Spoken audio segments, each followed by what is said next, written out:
What's up, guys? Another day working on the Chevrolet. We are close. Getting a little late start this morning. I'm extremely hopeful that we'll have this thing driving in the next couple days. I know it doesn't look like we're close at all. This is ready to go in. My new rack is over there is ready to go in. Almost got the whole front end done. Got a lot to do, but we're also close. All right, this is the next task. I'm gonna switch out my struts in the front. I'm gonna reuse the old spring because there shouldn't really be nothing wrong with it other than it's a little bit dirty. But I gotta pull the lift kit attachments off of it and get it hooked up. As you see, these look pretty rough. Still working okay, but I'm in there, might as well. So, my cheap little spring compressor tools just about destroyed these heavy duty ass springs. So we're gonna take a trip down to Little Harbor Freight and pick me up some spring compressors. Yeah. What sense does that make? Doesn't make a lot of sense at all. They literally don't sell a heavier duty compression thing that I could find.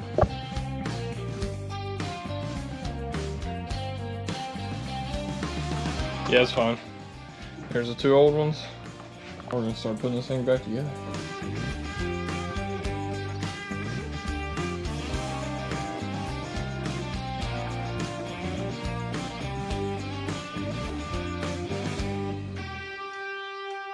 Starting to look like a truck again. I got axle back in. You see all the new stuff. Got the axle and the rack in. The rack is completely brand new. Obviously, the axle's been rebuilt. Upper and lower oil pan and the new oil line, which you can't really see from here, but she's coming together, fellas. She is coming together. All right, guys, I got a little bit in a hurry, so I'm trying to make good progress on the truck. So this is where we're at. Got the strut back in, shock strut, upper control arms in, not lined up at all. And we're about to do the lower. Dad's working on the other side too, so it matches this side. So yeah, keep you guys as we keep moving along. All right, lower control arm is in. Now we're gonna do a CV axle. Look at all these sexy new parts on this thing. I mean, all that looks pretty old, but it's a Rancho shock, dude. That's new. I mean, everything in here is gonna be new. Love it, absolutely love it. All right, guys, it is a brand new day working on the Chevy. And today is the day we're gonna drive it, I think. Been out here chipping away at some things off camera. I'll show you what I've got done so far. So to get the suspension work done on it, to get that finished up on it, get all this finished up on it, I'm gonna require a second person because I gotta get it somewhat straight with the steering and everything. So that's on hold for now. I got some of the cosmetic stuff done. Got my fog lights installed. If you remember from the picture here, this truck didn't have fog lights, so this is all aftermarket. I mean, it's not aftermarket, but it's factory, but it's, you know, factory not to this truck. Got me some rough country tow hooks installed as well. The only bad part about the fog lights is that I don't have a wiring harness for it. So I do have a wiring harness, the factory wiring harness. I have the factory harness here that would have been from Chevrolet, what was on it, you know, like if you had a truck that came factory with it. This truck doesn't have anywhere to plug it in at. So that being said, I'm gonna have to buy an adapter kit, and the adapter kit's another $100, and it's just not that important to me. I want to drive it, so this is why I got going on back here. Here's my new bumper, and by new I mean I got on Marketplace. It's maybe got the fog light cut out. You see my old one did not. But here's the issue I'm running into, which ain't an issue. I knew I was gonna have to do it, but I'm gonna swap the plastic trim around the bottom, swap it onto here, because my bumper has tow hook cut out, and this one did not come with tow hook cut out. Plus, this one's damaged right there. Mine's not. Mine's pretty straight. So also mine's cut for the bigger tires. This one's not. So just a lot of things. So I'm gonna get all this swapped over. But I'll get back to you guys when I'm actually installing it on the truck. All right, there we go. Got the old one gutted and the new one got the components. Now it's gonna go on the truck. All right, this is gonna be my attempt to get this bumper on by myself. Let's see if I can do it.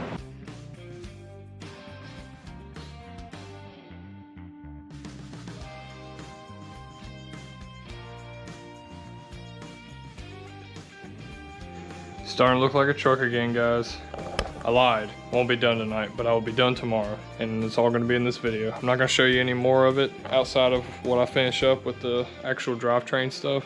I wanted to be a big grand reveal at the very end of how it looks cosmetically after everything is done. So stay tuned for that. We're going to finish it up now, and thank you guys so much for watching if you made it this far. If you've made it this far into the build series, please consider subscribing. Let's get this thing done. Alright guys, we're in the final stages here. Didn't film any today of what we were doing because basically it was just trying to get everything back together to drive it. And I was going to obviously film that driving it and then getting it aligned and everything tomorrow. Every step of the way, this thing has fought us and you know, with a truck like this being that you basically just disassemble parts and are bolting parts back on. So everything geometry wise should make sense. It is extremely frustrating and it's very hard to keep your patience and keep your optimism when you're working on stuff like this and things just aren't going your way, especially when you haven't really modified anything. I mean, I understand that the truck was lifted, but the actual pieces we replaced are all, you know, should be just direct replacement. So something about something here. Obviously that looks like pretty put together, but now the caliper bracket it rubs the rotor, like, and I mean like tight against it to the point where the rotor won't spin. Got to figure that out, but it is. I gotta be up in the morning to go to work, so way too late to be working on this thing. Just extremely frustrating. Kind of at my boiling point with it. Before I start knocking holes in the side of it with sledgehammers, I need to walk away from it. Love the truck, but geez, what tests your patience? It's like every step of the way, something's been off, something this, something that. And it's like everything's brand new and it's all direct replacement. Why am I having to engineer it? You know what I mean? Just stuff like that. Hopefully, the next time you guys see me, I'll be driving the Chevy.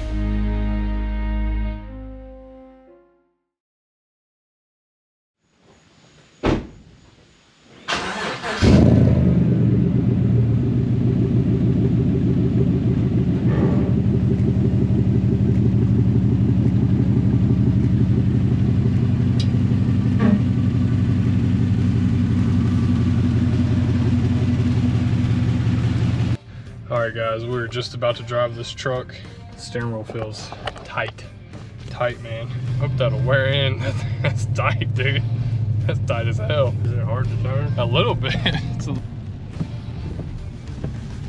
It's definitely, I don't know how to feel about it really. Honestly, with the way it's steering, it's strange. I don't know if it's, I just gotta get used to it or what. I mean, what are you gonna do? You gonna tear it, but you gonna turn it?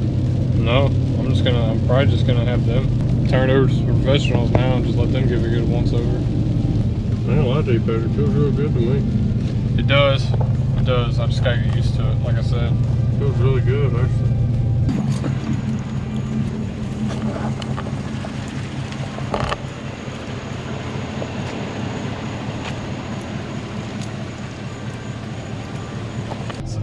It's actually, it's throwing me off because it's like, it feels more like my car now.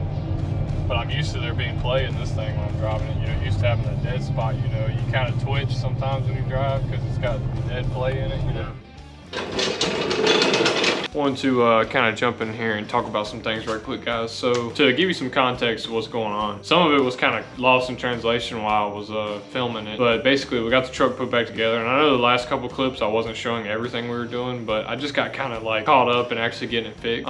So at the very end, we actually took it out, drove it, and on those trucks specifically, and I'll go ahead and tell you, you have to get the power steering rack programmed after you install it onto the truck, so the ECU in the truck recognizes the PSCM, which is the power steering control module. So I did do that. I don't have any context to that. I just took it to a local shop that knew how to do it. There's a couple other things that went on during the whole process that I didn't actually get a chance to talk to you guys about. So I had the truck's transmission tuned and the cylinder deactivation tuned out of it back right after I put the tires on it, and we just got the rear end geared. So that happened. So between those were the two main things, the two tunes that I got done on it. And then obviously after this last clip, I did take it and go get it aligned, and that, you know, the steering being all tight and stuff, that's fixed now.